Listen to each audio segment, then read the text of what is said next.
अपने सम्मानित दर्शकों की सेवा में पद्मानंद काला संगीत के महत्व को समझाते हुए जो है आपकी सेवा में अपने विचार प्रस्तुत कर रहे हैं। संगीत एक अत्यंत प्राचीन विधा है। सृष्टि के आरंभ से ही, जब से सृष्टि का निर्माण हुआ था, तब से पशु पक्षियों की चहचहाहट के रूप में, झरनों की जो है झनकार के रूप में, नदियों के कलकल स्वर के रूप में प्रकृति ने संगीत हमको दिया है। संगीत जो है कोयल की कूक से, जो है गंधर्व के गंधर्व राग गान से, जो है तथा घोड़े और हाथियों की चिंगाड़ से भी जो है, तथा मोर के कुहू कुहू की आवाज़ से यह संगीत स्वर की उत्पत्ति हुई है।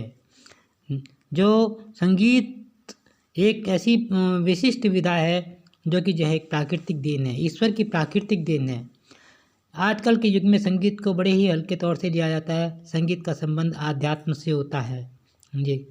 जब संगीत में जितने भी राग रागनियाँ होती हैं, वे सभी देवी देवताओं के नाम से होती हैं।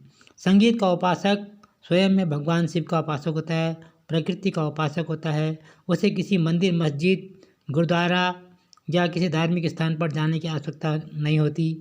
वह तो स्वयं में जो है उसका ध्यान सिर्फ ईश्वर से, उसकी आत्मा का संबंध ईश्वर की आत्मा से होता है।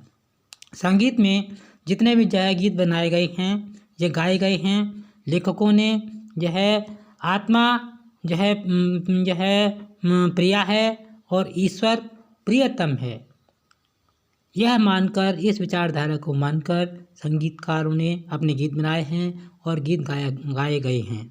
जबकि आधुनिक युग में जो है संगीत को जो है केवल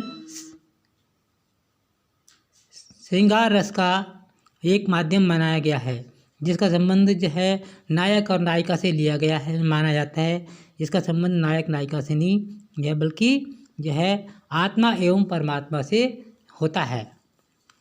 वैसे जहाँ तक जो है भौतिक युग पर देखा जाए तो श्रृंगार पक्ष के जो है श्रृंगार रस के दो पक्ष होते हैं, नंबर 1 संयोग रस और नंबर 2 वियोग रस। तो इस आधार पर जो है संगीत को भी लिया जा सकता है, लेकिन वास्तविकता यह है कि संगीत का संबंध जो है ईश्वरीय, जो है प्रकृति एवं ईश्वर से, मनुष्य की आत्मा का परमात्मा की आत्मा से संबंध होता है, माना जाता है जी। सबसे पहले संगीत जो है भगवान ब्रह्मा ने गाया, फिर भगवान विष्णु ने गाया। सृष्टि के आरंभ में जो है उस समय जबकि जो है भगवान ब्रह्मा ने सृष्टि का निर्माण किया, उस समय सृष्टि में मूक थी जी। लोग दुखी थे, व्याकुल थे, परेशान थे, दिन भर जो है मेहनत करते थे, दिहाड़ी मजदूरी करते थे समझे, और समस्त सृष्टि बड़ी दुखी थी।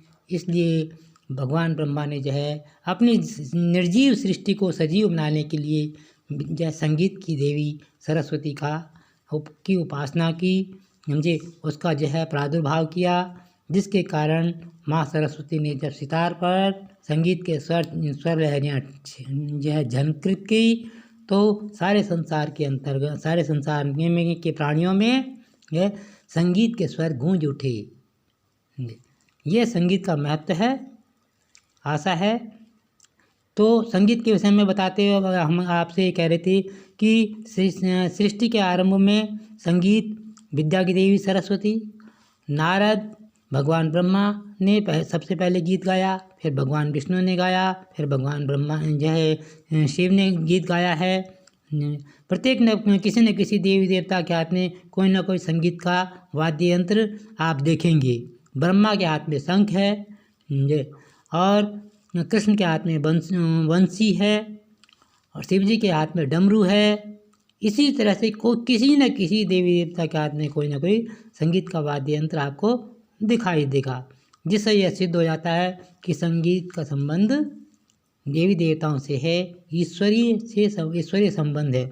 मनुष्य का ईश्वर से संगीत को जो है मनुष्य का संबंध ईश्वर से जोड़ने का एक माध्यम संगीत माना जाता है जी। आशा है आप समस्त सम्मानित श्रोताओं को संगीत के महत्व के विषय में जानकारी प्राप्त हुई होगी। सुनने के लिए धन्यवाद, सुस्वागतम एवं अग्रिम धन्यवाद।